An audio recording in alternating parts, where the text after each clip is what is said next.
वाहिगुरु जी का खालसा वाहिगुरु जी की फतेह। गुरु प्यारी साध संगत जी, बड़े वड्डे भागां वाले हो आप जी जो इस विशेष गुरमत क्लास दे विच हर रोज जुड़ते हो। सतगुरां ने बड़ी रहमत की है, आपां सिख रहत मर्यादा जो है वो विचार चुके हैं ते हुण आपां जो क्लास आरंभ की है भाई गुरदास जी की 11वीं वार, जिसका टीका भाई मनी सिंह जी ने किया है, जिसनों सिखां दी भगत माला जां भगत रत्नावली कहा जाता है।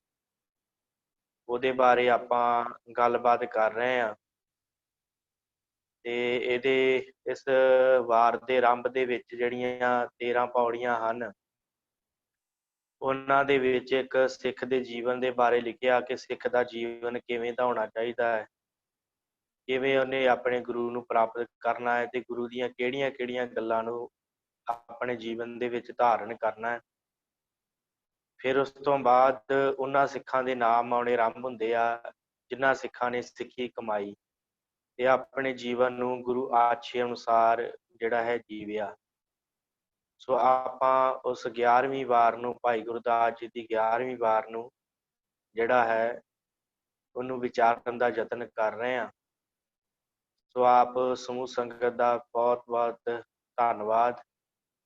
तो संगत जुड़ चुकी है, आपां इस क्लास की आरंभता करते हैं।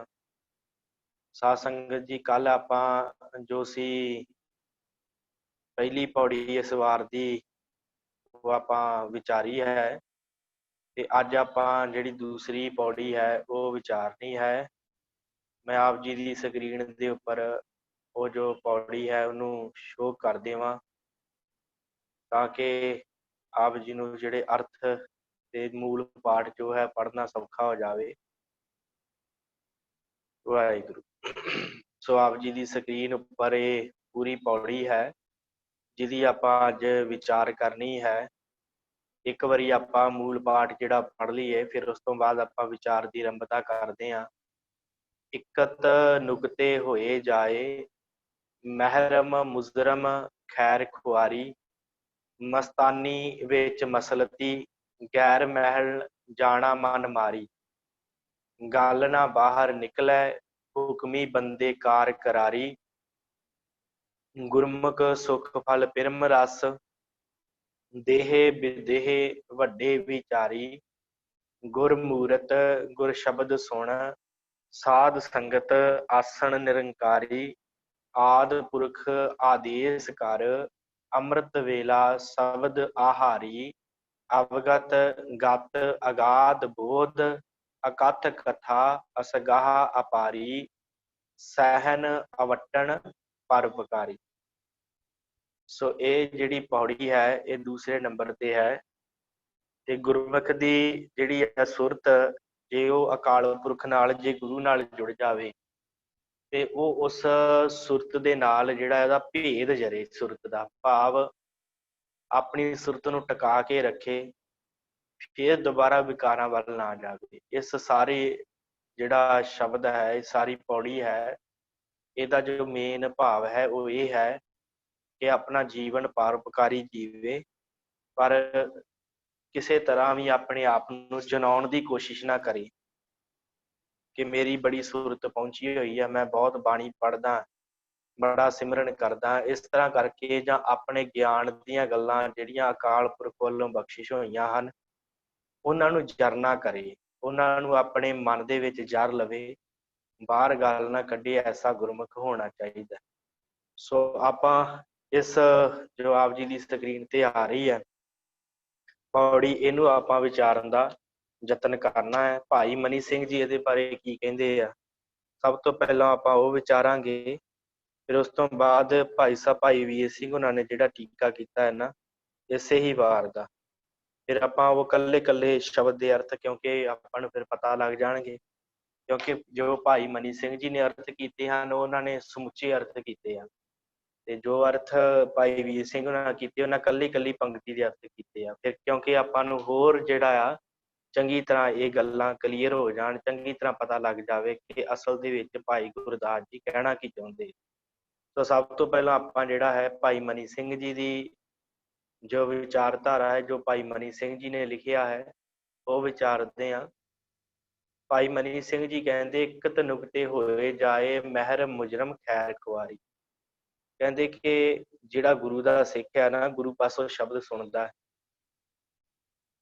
ਤੇ ਜਿਹੜਾ ਗੁਰੂ ਦੇ ਮੁਖ ਤੋਂ ਪ੍ਰਗਟ ਹੋਇਆ ਸ਼ਬਦ ਸੁਣਦਾ ਹੈ, ਜਿਹੜਾ ਗੁਰੂ ਦਾ ਉਲਸ ਲੈਂਦਾ, ਉਲਸ ਦਾ ਹੁੰਦਾ ਵੈਸੇ ਝੂਠਾ, ਪਰ ਗੁਰੂ ਦਾ ਝੂਠਾ ਕੀ ਹੈ? ਸ਼ਬਦ ਜੋ ਗੁਰੂ ਦੇ ਮੁਖ ਦੇ ਵਿੱਚੋਂ ਨਿਕਲਿਆ। ਤੇ ਜਿਹੜਾ ਗੁਰੂ ਦੀ ਉਲਸ ਲੈਂਦਾ, ਗੁਰੂ ਦਾ ਸ਼ਬਦ ਲੈਂਦਾ, ਵਾਹਿਗੁਰੂ ਕੇ ਨਾਮ ਔਰ ਆਤਮ ਗਿਆਨ ਦਾ ਮਹਿਰਮ ਹੁੰਦਾ ਹੈ, ਉਹ ਮਹਿਰਮ ਬਣ ਜਾਂਦਾ। ਮਹਿਰਮ ਦਾ ਅਰਥ ਹੁੰਦਾ ਹੈ ਜਿਹੜਾ ਪਿਆਰਾ ਹੋਵੇ, ਮਹਿਰਮ। ਤੇ ਪਰ ਭਾਈ ਮਨੀ ਸਿੰਘ ਕਹਿੰਦੇ ਆ ਵੀ ਉਹ ਮਹਿਰਮ ਬਣ ਜਾਂਦਾ ਜਿਹੜਾ ਗੁਰੂ ਦਾ ਸ਼ਬਦ ਲੈਂਦਾ, ਵਾਹਿਗੁਰੂ ਦਾ ਨਾਮ ਆਪਣੇ ਹਿਰਦੇ 'ਚ ਟਿਕਾਉਂਦਾ ਹੈ, ਆਤਮ ਗਿਆਨ ਪ੍ਰਾਪਤ ਕਰਦਾ ਹੈ, ਉਹ ਮਹਿਰਮ ਬਣ ਜਾਂਦਾ।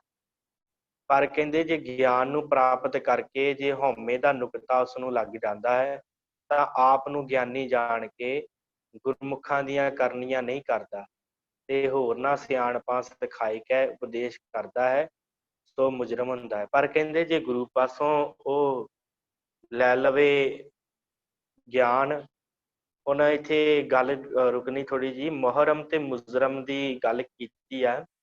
ਇਹ ਨਾ ਫਾਰਸੀ ਦੇ ਵਿੱਚ ਮੁਹਰਮ ਤੇ ਮੁਜਰਮ ਇੱਕੋ ਤਰੀਕੇ ਨਾਲ ਪੈਂਦੇ ਆ। ਫਾਰਸੀ ਦੇ ਵਿੱਚ ਨੁਕਤੇ ਦਾ ਅਰਥ ਹੁੰਦਾ ਲਗਾਮ ਮਾਤਰਾ, ਤੇ ਹੇ ਹੁੰਦੀ ਆ ਫਾਰਸੀ ਦੇ ਵਿੱਚ ਇੱਕ ਹੇ। ਉਹ ਜਦੋਂ ਮਹਿਰਮ ਤੇ ਮੰਮੇ ਨੂੰ, ਜਿਹੜੀ ਮਹਿਰਮ ਦੇ ਮੰਮੇ ਨੂੰ ਨੁਕਤਾ ਲੱਗ ਜਾਵੇ ਹੇ, ਤੇ ਉਸੇ ਸ਼ਬਦ ਦਾ ਮੁਜਰਮ ਬਣ ਜਾਂਦਾ। ਭਾਵ ਇੱਕ ਮਾਤਰਾ ਦੇ ਵਿਗੜਨ ਦੇ ਨਾਲ, ਇੱਕ ਮਾਤਰਾ ਦੇ ਬਦਲਣ ਦੇ ਨਾਲ ਮਹਿਰਮ ਤੋਂ ਮੁਜਰਮ ਬਣ ਜਾਂਦਾ ਸ਼ਬਦ। ਦੋ ਸ਼ਬਦ ਆ, ਮਹਿਰਮ ਤੇ ਮੁਜਰਮ। ਮੁਜਰਮ ਦਾ ਅਰਥ ਹੁੰਦਾ ਅਪਰਾਧੀ, ਤੇ ਮਹਿਰਮ ਦਾ ਅਰਥ ਹੁੰਦਾ ਪਿਆਰਾ। ਤੇ ਭਾਈ ਗੁਰਦਾਸ ਜੀ ਕਹਿੰਦੇ ਆ ਕਿ ਇਹ ਸ਼ਬਦ ਦੇ ਨਾਲ ਫਾਰਸੀ ਦੇ ਵਿੱਚ ਜੇ ਮਹਿਰਮ ਸ਼ਬਦ ਦੇ ਨਾਲ ਹੇ ਦਾ ਨੁਕਤਾ ਲੱਗ ਜਾਵੇ ਤਾਂ ਮਹਿਰਮ ਤੋਂ ਮੁਜਰਮ ਬਣ ਜਾਂਦਾ। ਇਸ ਤਰ੍ਹਾਂ ਭਾਈ ਮਨੀ ਸਿੰਘ ਜੀ ਕਹਿੰਦੇ ਆ, ਪਰ ਉਹ ਮਨੁੱਖ ਜੇ ਗਿਆਨ ਲੈ ਲਵੇ ਗੁਰੂ ਦੇ ਕੋਲੋਂ, ਗਿਆਨ ਦਾ ਨੁਕਤਾ ਉਹਨੂੰ ਪ੍ਰਾਪਤ ਹੋ ਜਾਵੇ, ਗਿਆਨੀ ਬਣ ਜਾਵੇ, ਤੇ ਗੁਰਮੁਖਾਂ ਦੀਆਂ ਕਰਨੀਆਂ ਨਹੀਂ ਕਰਦਾ, ਭਾਵ ਗੁਰੂ ਸਿੱਖੀ ਕਮਾਉਂਦਾ ਨਹੀਂ ਹੈ,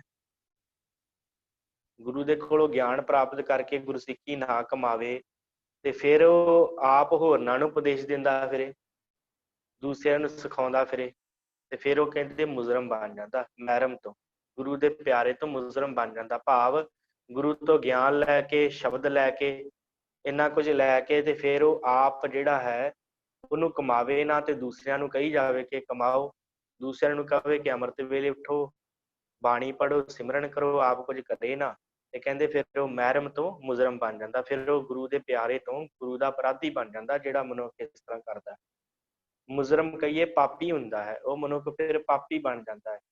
ਜਿਵੇਂ ਨਿਸ਼ਾਰ ਇਸਤਰੀ ਭਰਤੇ ਨੂੰ ਸਿਰ ਤੇ ਰੱਖ ਕੇ ਦੁਰਾਚਾਰ ਕਰਦੀ। ਕਹਿੰਦੇ ਜਿਵੇਂ ਕੋਈ ਇਸਤਰੀ ਹੋਵੇ, ਉਹਦਾ ਪਤੀ ਵੀ ਜਿਉਂਦਾ ਹੋਵੇ, ਪਤੀ ਵੀ ਸਹੀ ਸਲਾਮਤ ਹੋਵੇ, ਪਰ ਉਹ ਪਰਾਏ ਗੈਰ ਮਰਦ ਦੇ ਨਾਲ ਜਿਹੜਾ ਹੈ ਆਪਣਾ ਸੰਬੰਧ ਰੱਖ ਲਵੇ, ਇਸ ਤਰ੍ਹਾਂ ਉਹ ਸਿੱਖ ਹੈ ਜਿਹੜਾ ਗੁਰੂ ਦੇ ਕੋਲੋਂ ਸਿੱਖਿਆ ਵੀ ਪ੍ਰਾਪਤ ਕਰੇ, ਤੇ ਪਰ ਉਸ ਸਿੱਖਿਆ ਨੂੰ ਦੂਸਰਿਆਂ 'ਚ ਵੰਡੇ ਵੀ, ਪਰ ਆਪ ਉਹਨੂੰ ਕਮਾਵੇ ਨਾ। ਐਸਾ ਉਹਦਾ ਜੀਵਨ ਹੈ।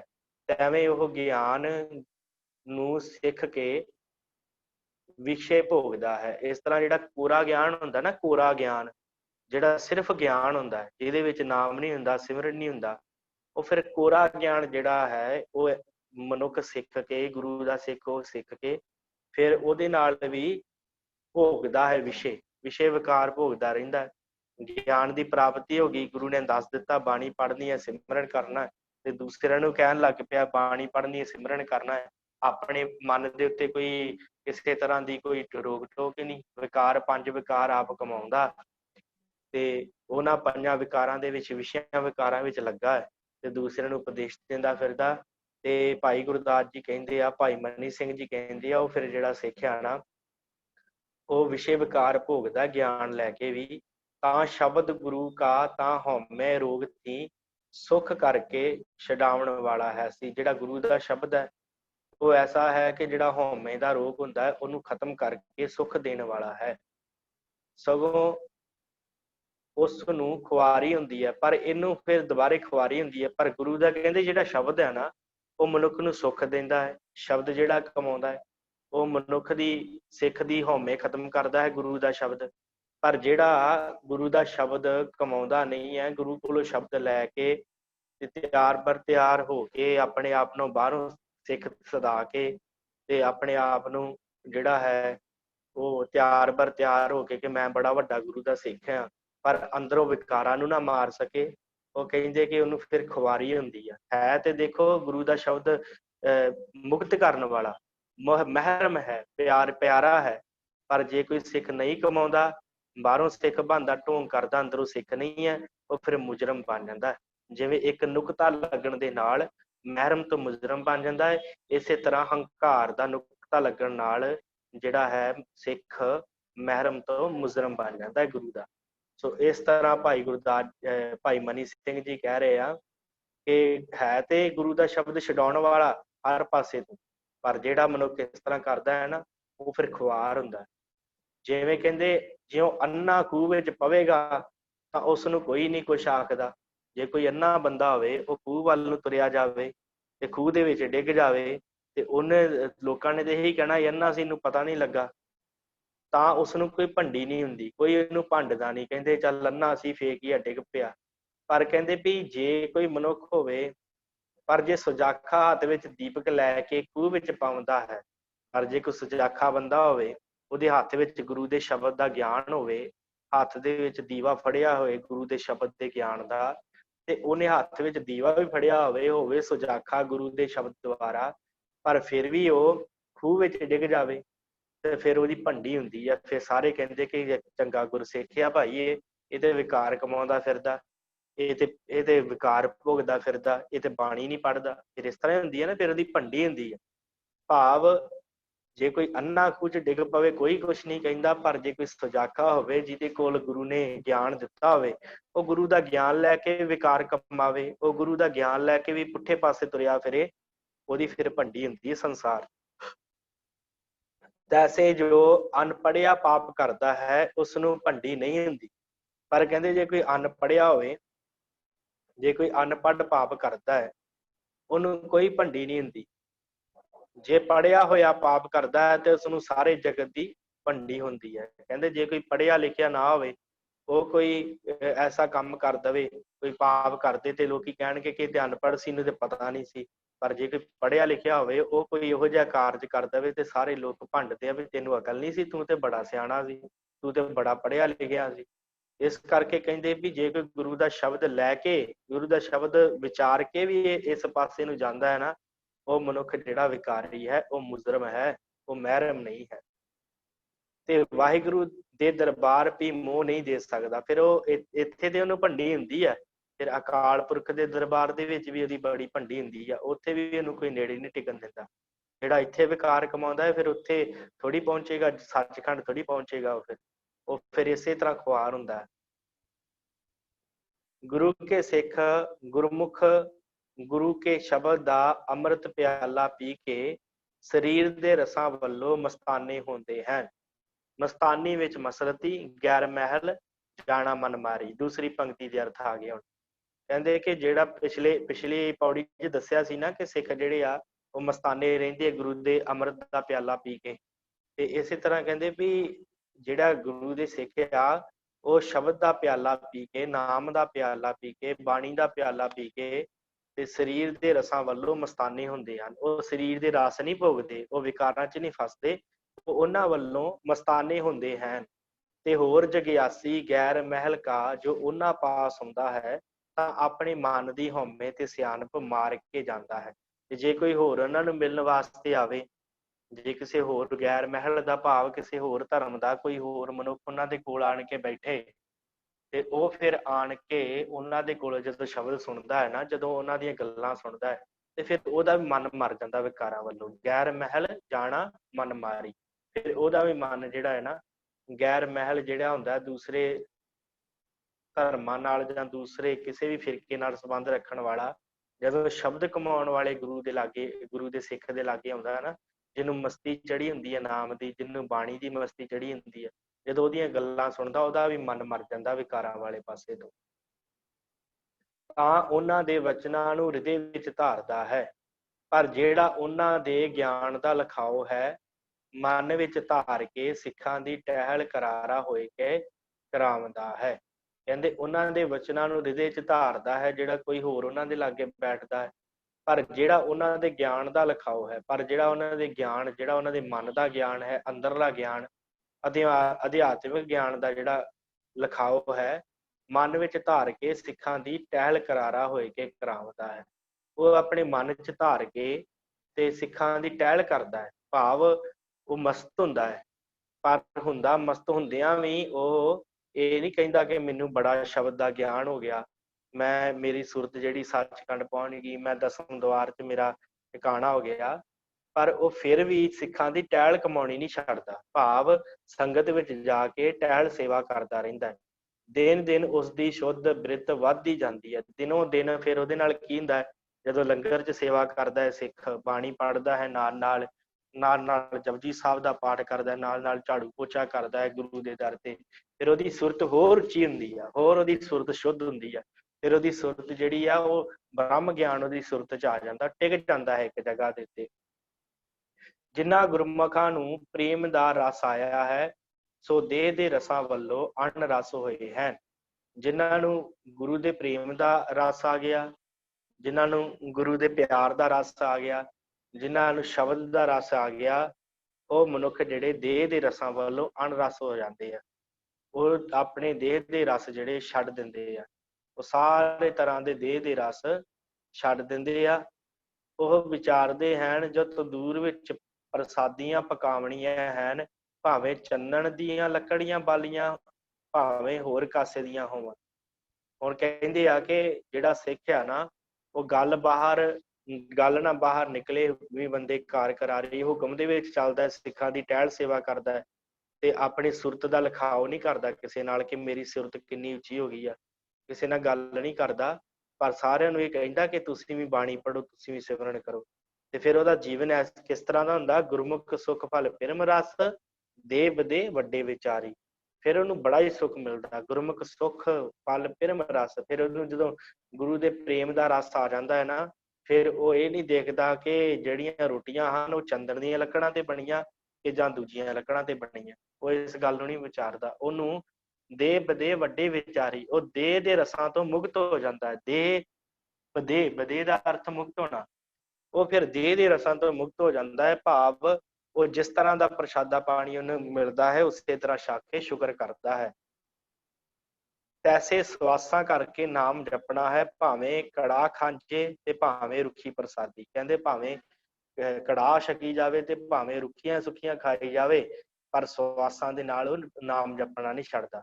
ਇਹ ਨਹੀਂ ਕਿ ਜੇ ਅੱਜ ਰੁੱਖੀ ਸੁੱਖੀ ਮਿਲ ਗਈ ਤੇ ਨਿਤਨੇਮ ਹੀ ਭੁੱਲ ਗਿਆ, ਨਹੀਂ।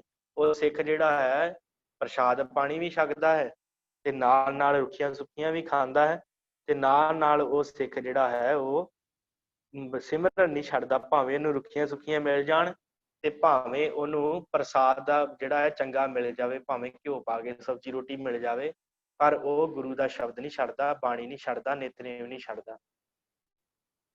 ਐਸੇ ਸਵਾਸਾਂ ਕਰਕੇ ਨਾਮ ਜਪਣਾ ਹੈ, ਭਾਵੇਂ ਕੜਾਹ ਖਾਂਜੇ ਭਾਵੇਂ ਰੁੱਖੀ ਪ੍ਰਸਾਦੀ ਹੋਵੇ।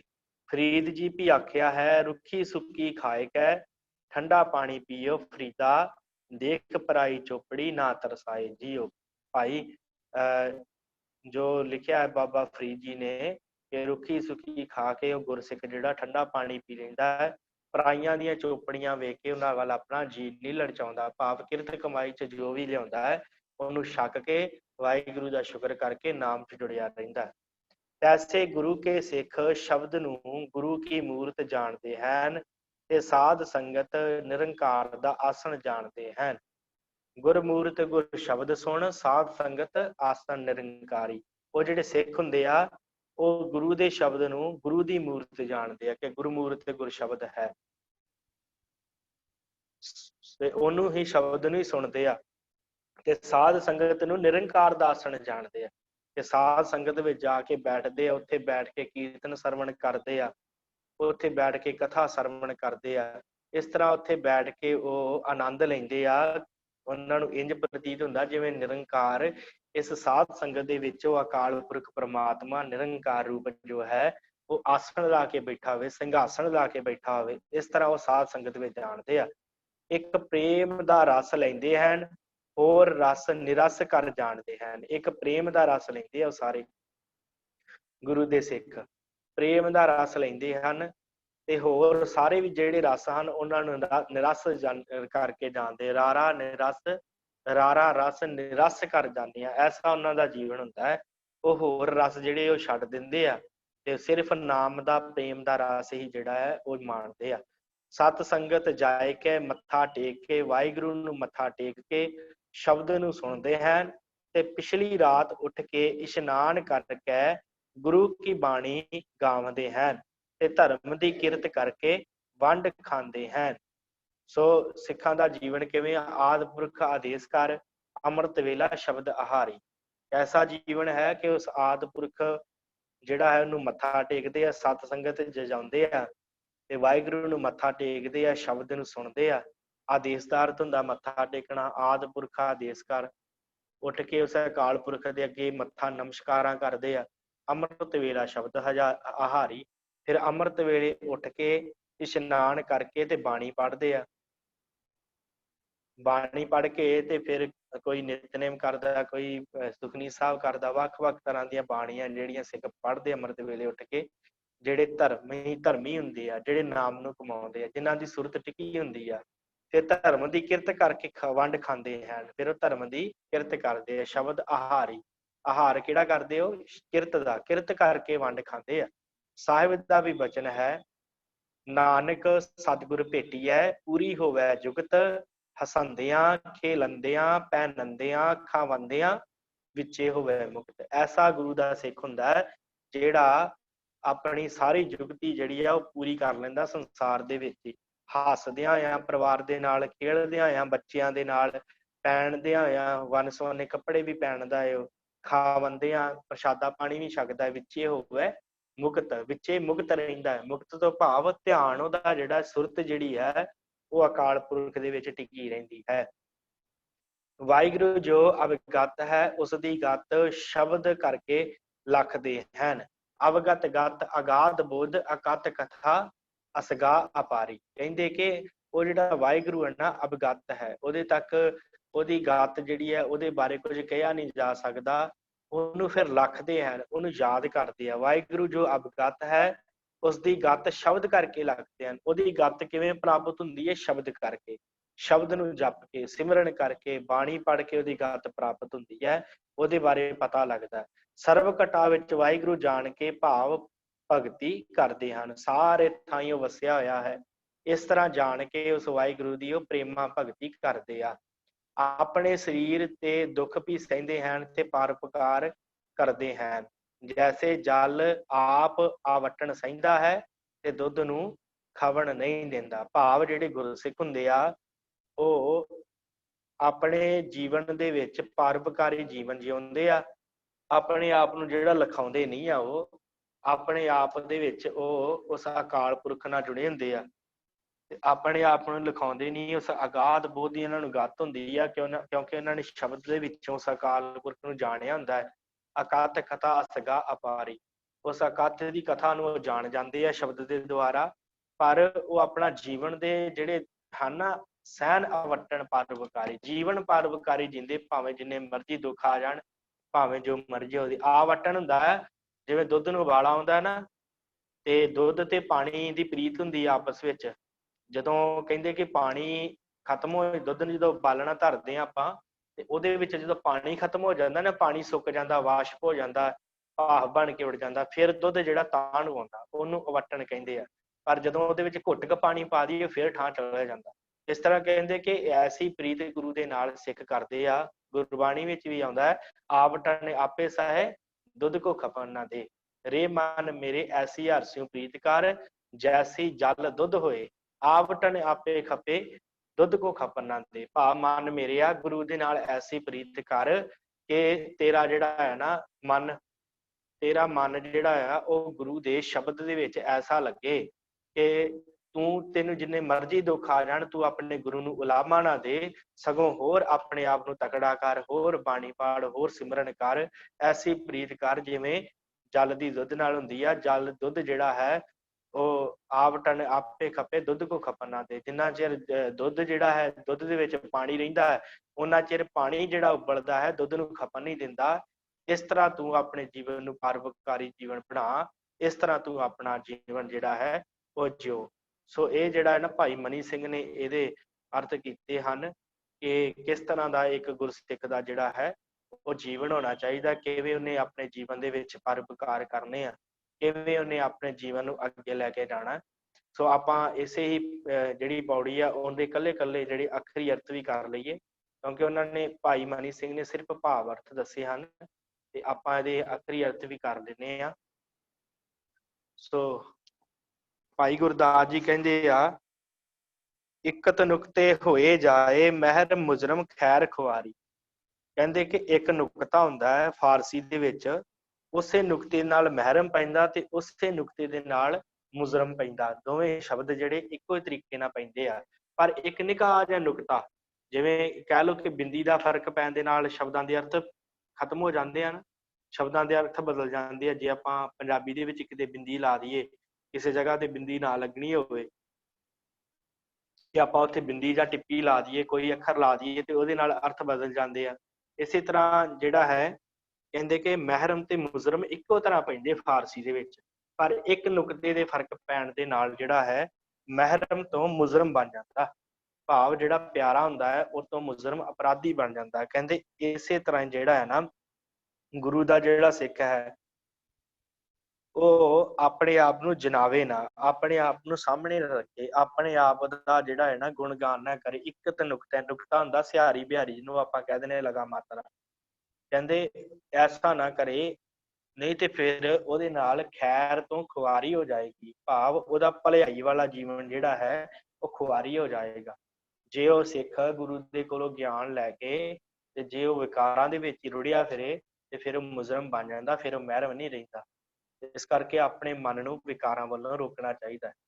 ਮਸਤਾਨੀ ਵਿੱਚ ਮਸਲਤੀ, ਗੈਰ ਮਹਿਲ ਜਾਣਾ ਮਨ ਮਾਰੀ। ਕਹਿੰਦੇ ਕਿ ਐਸਾ ਗੁਰਸਿੱਖ ਹੋਣਾ ਚਾਹੀਦਾ ਜਿਹੜਾ ਮਸਤੀ ਵਿੱਚ ਰਵੇ, ਭਾਵ ਗੁਰੂ ਦੇ ਸ਼ਬਦ ਦੇ ਵਿੱਚ ਉਹਦਾ ਜਿਹੜਾ ਧਿਆਨ ਜੁੜਿਆ ਰਵੇ, ਮਸਤਾਨਾ ਹੋ ਕੇ ਰਵੇ, ਵਿਕਾਰਾਂ ਵੱਲੋਂ, ਵਿਕਾਰਾਂ ਵੱਲ ਜਾਵੇ ਨਾ। ਗੈਰ ਮਹਿਲ ਜਾਣਾ ਮਨ ਮਾਰੀ, ਆਪਣੇ ਮਨ ਨੂੰ ਮਾਰ ਕੇ ਰੱਖੇ। ਗੈਰ ਮਹਿਲ ਭਾਵ ਹੋਰ ਪਾਸੇ ਨੂੰ ਆਪਣਾ ਮੂੰਹ ਜਿਹੜਾ ਹੈ ਉਹ ਨਾ ਕਰੇ। ਐਸਾ ਗੁਰੂ ਦਾ ਸਿੱਖ ਜਿਹੜਾ ਹੈ ਆਪਣੇ ਜੀਵਨ ਨੂੰ ਕਮਾਵੇ। ਗੈਰ ਮਹਿਲ ਜਾਣਾ ਮਨ ਮਾਰੀ, ਹੋਰ ਪਾਸੇ ਨੂੰ ਆਪਣਾ ਮਨ ਨਾ ਲੈ ਕੇ ਜਾਵੇ, ਭਾਵ ਕੁਸੰਗਤ ਨਾ ਕਰੇ, ਭਾਵ ਹੋਰ ਪਾਸੇ ਨਾ ਜਾਵੇ, ਹੋਰ ਕਿਸੇ ਪਾਸੇ ਕਿਸੇ ਵੀ ਤਰ੍ਹਾਂ ਦਾ ਜਿਹੜਾ ਹੈ ਵਿਕਾਰ ਉਹ ਨਾ ਕਮਾਵੇ। ਇਸ ਤਰ੍ਹਾਂ ਦਾ ਉਹਦਾ ਜਿਹੜਾ ਜੀਵਨ ਹੋਣਾ ਚਾਹੀਦਾ। ਗੱਲ ਬਾਹਰ ਨਾ ਨਿਕਲੇ ਕੋਈ ਬੰਦੇ ਕਾਰ ਕਰਾਰੀ। ਫਿਰ ਜਿਹੜੀ ਸੁਰਤ ਦੀ ਗੱਲ ਹੈ ਕਿ ਕਿੰਨੀ ਪ੍ਰਾਪਤੀ ਹੋ ਗਈ, ਕਿੰਨਾ ਜਪ ਲਿਆ, ਕਿੰਨਾ ਖੁਸ਼ ਹੈ, ਕੀ ਪ੍ਰਾਪਤ ਹੋਇਆ। ਕਿਉਂਕਿ ਜਦੋਂ ਮਨੁੱਖ ਦੀ ਸੁਰਤ ਜੁੜਦੀ ਹੈ ਨਾ ਜਦੋਂ ਗੁਰੂ ਦੇ ਨਾਲ, ਤੇ ਫਿਰ ਉਹਨੂੰ ਕਈ ਤਰ੍ਹਾਂ ਦੀਆਂ ਐਸੀਆਂ ਗੱਲਾਂ ਦੀ ਸੋਝੀ ਹੋ ਜਾਂਦੀ ਹੈ, ਤੇ ਫਿਰ ਉਹ ਕਿਸੇ ਨੂੰ ਦੱਸੇ ਨਾ, ਆਪਣੀ ਸੁਰਤ ਦੇ ਅੰਦਰ ਉਹ ਗੱਲਾਂ ਨੂੰ ਟਿਕਾ ਕੇ ਰੱਖੇ, ਧਾਰਨ ਕਰਕੇ ਰੱਖੇ, ਉਹ ਗੱਲਾਂ ਕਿਸੇ ਨੂੰ ਦੱਸੇ ਨਾ ਕਿ ਕੀ ਪ੍ਰਾਪਤ ਹੋ ਗਿਆ, ਕਿੰਨੀ ਸੁਰਤ ਤਾਂ ਚਲੀ ਗਈ ਹੈ, ਕਿੰਨਾ ਗੁਰੂ ਦੇ ਵਿੱਚ ਜੁੜਿਆ ਰਹਿੰਦਾ ਹੈ। ਇਸ ਤਰ੍ਹਾਂ ਦੀਆਂ ਗੱਲਾਂ ਉਹ ਕਿਸੇ ਨੂੰ ਨਾ ਦੱਸੇ। ਗੱਲ ਬਾਹਰ ਨਾ ਨਿਕਲੇ ਹੁਕਮੀ ਬੰਦੇ ਕਾਰ ਕਰਾਰੀ। ਫਿਰ ਉਹ ਤਕੜਾ ਹੋ ਕੇ ਗੁਰੂ ਦੀ ਕਾਰ ਕਮਾਵੇ, ਸੰਗਤ ਵਿੱਚ ਜਾਵੇ, ਭਾਂਡੇ ਮਾਂਜੇ, ਬਰਤਨ ਮਾਂਜੇ, ਉਹ ਤਕੜਾ ਹੋ ਕੇ ਹੋਰ ਸਗੋਂ ਕਾਰ ਕਮਾਵੇ, ਪਰ ਗੱਲ ਨਾ ਬਾਹਰ ਨਿਕਲੇ। ਹੁਕਮੀ ਬੰਦਾ ਹੋ ਕੇ ਕਾਰ ਕਮਾਵੇ ਗੁਰੂ ਦਾ ਸਿੱਖ। ਗੁਰਮੁਖ ਸੁਖ ਫਲ ਪਿਰਮ ਰਸ, ਦੇਹ ਬਦੇ ਵੱਡੇ ਵਿਚਾਰੀ।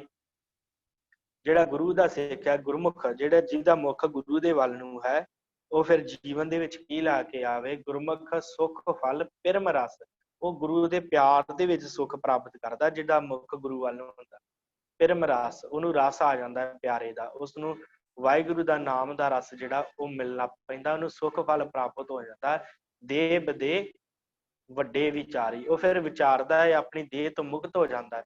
ਉਹ ਦੇਹ ਦੀਆਂ ਰਸਾਂ 'ਚ ਨਹੀਂ ਪੈਂਦਾ, ਉਹ ਵਿਕਾਰਾਂ ਦੇ ਰਸਾਂ 'ਚ ਨਹੀਂ ਪੈਂਦਾ। ਉਹ ਜੋ ਜਿਸ ਤਰ੍ਹਾਂ ਦਾ ਜਲ ਪਾਣੀ ਉਹਨੂੰ ਮਿਲਦਾ ਹੈ, ਉਸੇ ਤਰ੍ਹਾਂ ਦਾ ਛਕ ਕੇ ਤੇ ਨਾਮ ਦੇ ਵਿੱਚ ਲੱਗਾ ਰਹਿੰਦਾ ਹੈ। ਐਸਾ ਜਿਹੜਾ ਹੈ ਵਿਚਾਰ ਆਪਣੇ ਮਨ ਵਿੱਚ ਉਹ ਰੱਖਦਾ ਹੈ।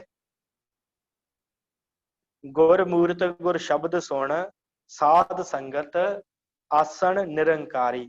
ਗੁਰੂ ਦਾ ਸ਼ਬਦ ਸੁਣਦਾ ਹੈ ਤੇ ਉਸੇ ਨੇ ਗੁਰੂ ਦੀ ਮੂਰਤ ਜਾਣਦਾ ਹੈ, ਕਿਸੇ ਮੂਰਤੀ ਅੱਗੇ ਨਹੀਂ ਝੁਕਦਾ। ਗੁਰੂ ਦੇ ਸ਼ਬਦ ਨੂੰ ਮੂਰਤੀ ਜਾਣਦਾ ਹੈ ਕਿ ਗੁਰੂ ਦਾ ਸ਼ਬਦ ਹੀ ਮੂਰਤ ਹੈ, ਗੁਰਮੂਰਤ ਗੁਰ ਸ਼ਬਦ ਹੈ। ਇਸ ਤਰ੍ਹਾਂ ਉਹ ਜਾਣਦਾ ਹੈ ਕਿ ਗੁਰੂ ਦਾ ਜਿਹੜਾ ਸ਼ਬਦ ਹੈ ਨਾ, ਉਹੀ ਗੁਰੂ ਦੀ ਮੂਰਤ ਹੈ। ਗੁਰਮੂਰਤ ਗੁਰ ਸ਼ਬਦ ਸੁਣ, ਸ਼ਬਦ ਨੂੰ ਸੁਣਦਾ ਹੈ ਸੰਗਤ ਵਿੱਚ ਬੈਠ ਕੇ। ਸੰਗਤ ਸੁਣ, ਸੰਗਤ ਆਸਣ ਨਿਰਕਾਰੀ। ਫਿਰ ਸੰਗਤ ਵਿੱਚ ਬੈਠ ਕੇ ਤੇ ਸ਼ਬਦ ਨੂੰ ਸੁਣਦਾ ਹੈ ਤੇ ਉਹਨੂੰ ਇੰਜ ਪ੍ਰਤੀਤ ਹੁੰਦਾ ਹੈ ਜਿਵੇਂ ਨਿਰੰਕਾਰ ਵਾਹਿਗੁਰੂ ਜੀ ਇਸ ਸੰਗਤ ਦੇ ਵਿੱਚ ਆਸਣ ਲਾ ਕੇ ਬੈਠੇ ਹੋਣ।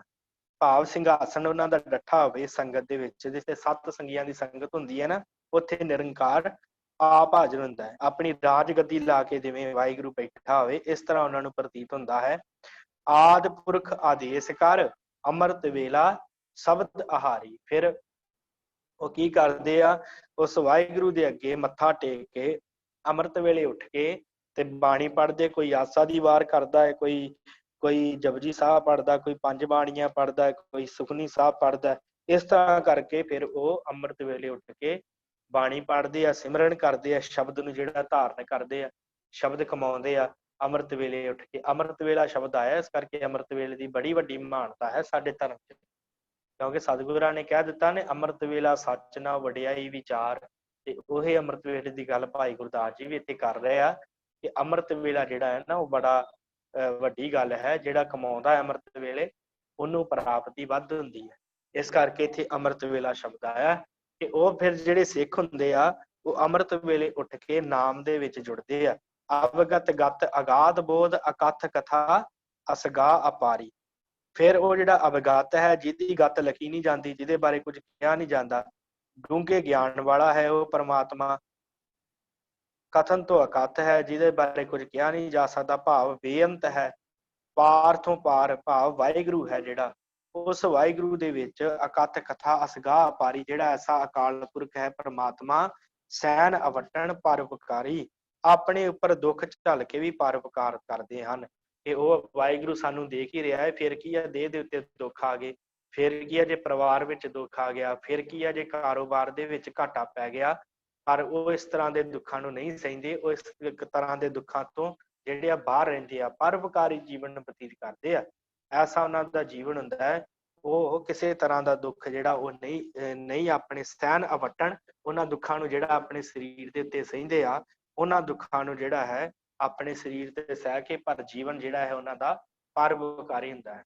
ਆਪਣਾ ਸਮੁੱਚਾ ਜੀਵਨ ਜਿਹੜਾ ਹੈ ਪਰਉਪਕਾਰੀ ਰਹਿ ਕੇ ਉਹ ਜੀਂਦੇ ਆ। ਸੋ ਅੱਜ ਆਪਾਂ ਜਿਹੜਾ ਹੈ ਇਹ ਭਾਈ ਗੁਰਦਾਸ ਜੀ ਦੀ ਪਹਿਲੀ ਵਾਰ ਦੇ ਵਿੱਚ ਉਹਨਾਂ ਨੇ ਜੋ ਬਚਨ ਦਿੱਤੇ ਹਨ ਕਿ ਕਿਸ ਤਰ੍ਹਾਂ ਦਾ ਸਿੱਖ ਦਾ ਜੀਵਨ ਹੋਣਾ ਚਾਹੀਦਾ ਹੈ, ਕਿਵੇਂ ਉਹਦੀ ਸੁਰਤ ਦੀ ਜਿਹੜੀ ਹੈ ਲਖਿਆਤਾ ਹੋਣੀ ਚਾਹੀਦੀ ਹੈ, ਸੁਰਤ ਕਿਵੇਂ ਉਹਨੇ ਉੱਚੀ ਕਰਨੀ ਹੈ, ਇਸ ਤਰ੍ਹਾਂ ਦਾ ਆਪਣੇ ਜੀਵਨ ਨੂੰ ਕਮਾਉਣਾ ਹੈ। ਉਹ ਆਪਾਂ ਇਸ 11ਵੀਂ ਵਾਰ ਦੀ ਇਹ ਦੂਸਰੀ ਪੌੜੀ ਜਿਹੜੀ ਉਹ ਵਿਚਾਰੀ ਹੈ।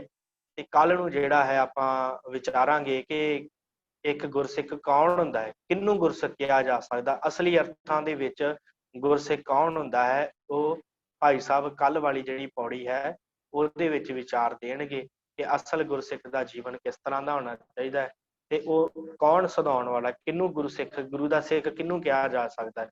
ਜਿਹੜਾ ਬਾਹਰੋਂ ਭੇਖੀ ਹੋਵੇ ਉਹਨੂੰ ਕਿਹਾ ਜਾ ਸਕਦਾ ਹੈ, ਜਿਹੜਾ ਅੰਦਰੋਂ ਜੁੜਿਆ ਹੈ ਜਾਂ ਉਹਨੂੰ ਕਿਹਾ ਜਾਂਦਾ। ਸੋ ਸਾਰ ਤੱਤ ਕੀ ਹੈ ਇਹਦਾ, ਉਹ ਆਪਾਂ ਥੋੜਾ ਜਿਹਾ ਵਿਚਾਰ ਕੇ ਤੇ ਫਿਰ ਆਪਾਂ ਸਮਾਪਤੀ ਕਰਦੇ ਹਾਂ।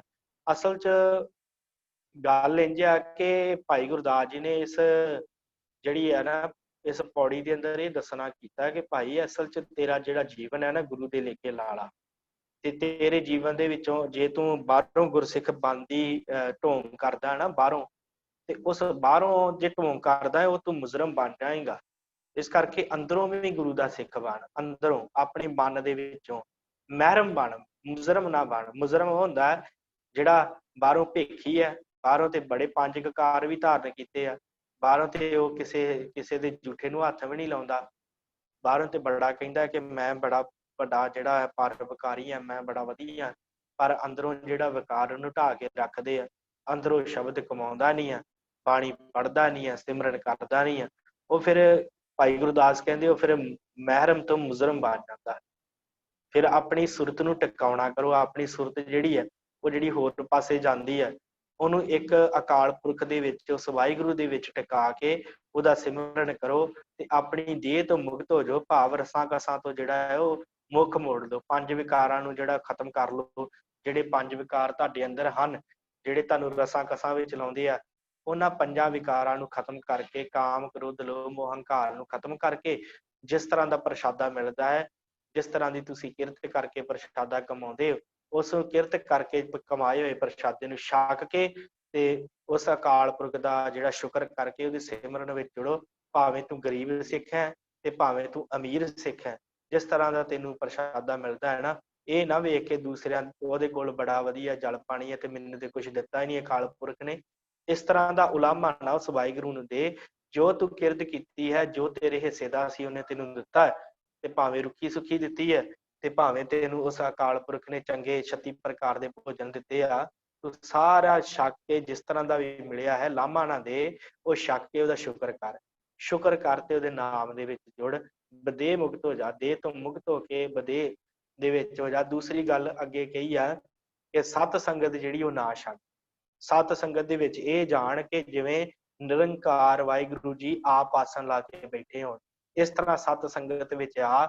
ਉੱਥੇ ਆ ਕੇ ਕੀਰਤਨ ਸਰਵਣ ਕਰਿਆ ਕਰ, ਬਾਣੀ ਪੜ੍ਹਿਆ ਕਰ, ਸਿਮਰਨ ਕਰਿਆ ਕਰ। ਉੱਥੇ ਬੈਠ ਕੇ ਆਪਣੀ ਸੁਰਤ ਨੂੰ ਟਿਕਾਇਆ ਕਰ।